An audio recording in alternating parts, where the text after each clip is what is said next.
મેળવી રહી છે।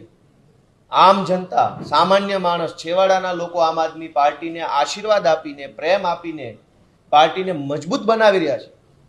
એ બાબત બીજેપીથી જોવાતી નથી।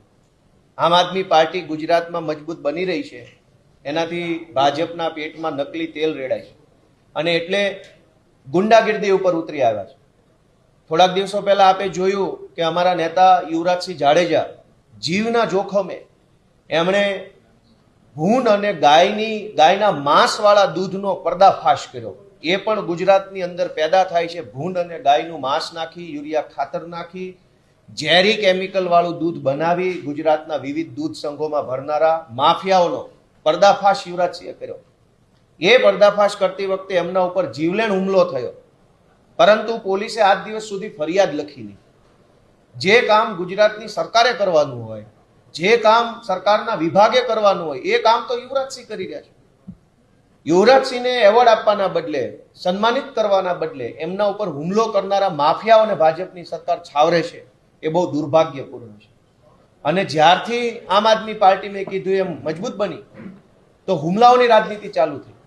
ગઈકાલે ગોંડલના અમારા આમ આદમી પાર્ટીના નેતા જિગીશાબેન પટેલ ઉપર મહિલાઓના ટોળા દ્વારા હુમલો કરાવવામાં આવ્યો। ત્યાં ગોંડલ નગરપાલિકા વિસ્તારના કેટલાક પ્રશ્નોને લઈ આમ જનતાએ જિગીશાબેનને રજૂઆત કરી કે અમારા મત વિસ્તારમાં, અમારા વિસ્તારમાં આ પ્રશ્ન છે, તમે સાંભળવા આવો। સામાન્ય જનતાને ભાજપના માણસોથી કોઈ ઉમ્મીદ અપેક્ષા નથી, કેમ કે ભાજપના માણસો કામ ઓછું અને ગુંડાગીર્દી જાજી કરે છે। એટલે જનતાએ પોતે જિગીશાબેનને ત્યાં બોલાવ્યા અને જ્યારે જિગીશાબેન ત્યાં ગયા ત્યારે ભાજપના કોઈ ગુંડા જેવા કોર્પોરેટરે મહિલાઓનું ટોળું મોકલી કાયરતાપૂર્ણ હુમલો એક મહિલા ઉપર કરાવડાયો। બહુ મરદ મુછાળા હોત તો આવું તું પોતે સામે અને કરવી હતી લવારી, તો તમને ખબર પડે કે અમારી જિગીશાબેનમાં કેટલો દમ છે।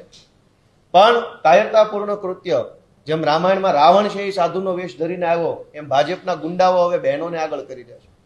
આ દુર્ભાગ્યપૂર્ણ ઘટના બની છે, એનો આમ આદમી પાર્ટી સખત સજ્જડ વિરોધ કરે છે। અમે માનનીય મુખ્યમંત્રી શ્રીનું પણ ધ્યાન દોરશું કે વારંવાર આમ આદમી પાર્ટીના મોટા પ્રદેશ નેતા ઉપર જે હુમલાઓ થાય છે, એ ગંદી યુપી બિહાર જેવી રાજનીતિ અહીંયા ગુજરાતમાં બંધ કરી દો। હુમલાઓની રાજનીતિ એ ગુજરાતનું સંસ્કૃતિ નથી। ગુજરાત વાદ સંવાદની રાજનીતિ કરે છે। હુમલાઓ કરવા, ગાડીના કાચ તોડી નાખવા, તલવારો મારી દેવી, હિંસા કરવી એ ગુજરાતનું કલ્ચર નથી। એટલે આજે આ અમારા યુવરાજસિંહ જાડેજા અને જિગીશાબેન પટેલ ઉપર ભાજપના માણસોએ જે હુમલો કર્યો છે એને અમે સખત શબ્દોમાં વખોડીએ છીએ। માનનીય મુખ્યમંત્રીશ્રીને પણ અમે રજૂઆત કરશું અને આવા પ્રકારના હુમલા ભવિષ્યમાં ન થાય તે માટે આમ આદમી પાર્ટી સડકથી લઈ સંસદ સુધી વિરોધ કરશે અને લોક જાગૃતિ કરશે।